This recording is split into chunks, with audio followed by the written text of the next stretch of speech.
Well, howdy there, Internet people. It's Bo again. So, today we're going to talk about the economy and letters and the American dream, right?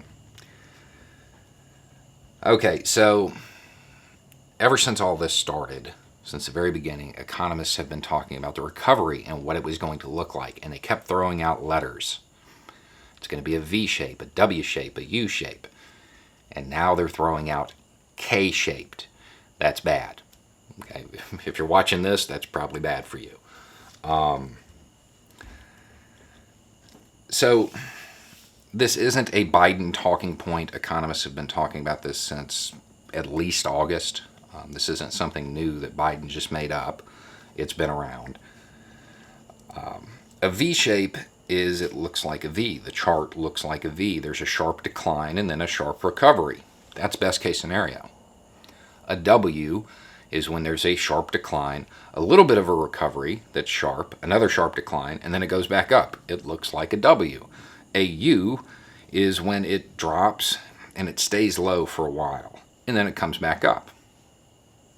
A K is when different sectors of the economy perform differently, and that appears to be what's happening.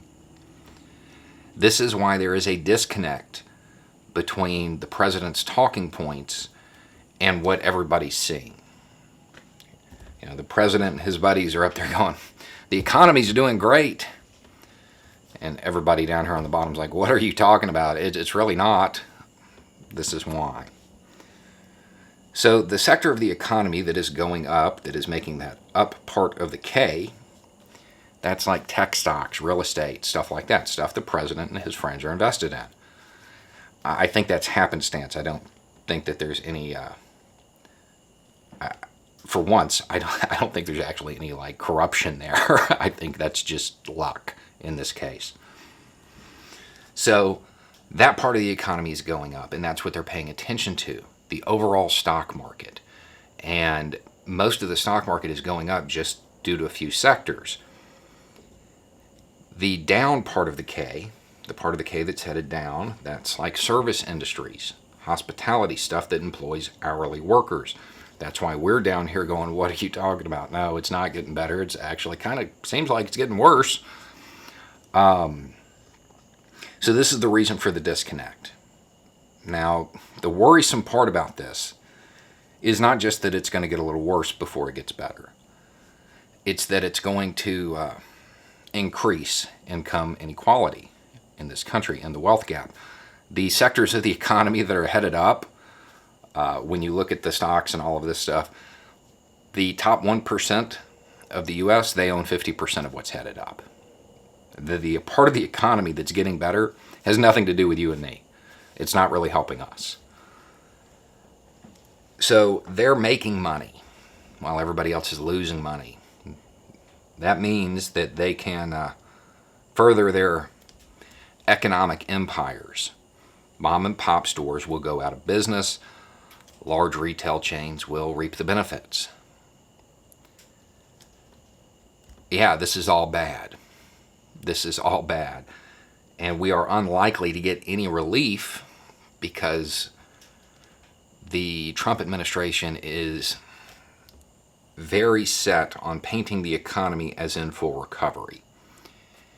If they produce any form of relief to help those on the bottom, they have to admit that it's not. So that seems unlikely. That doesn't seem like something that's going to happen. The big question everybody's asking is this Trump's fault? I don't necessarily think it's his fault. He certainly didn't help it, though.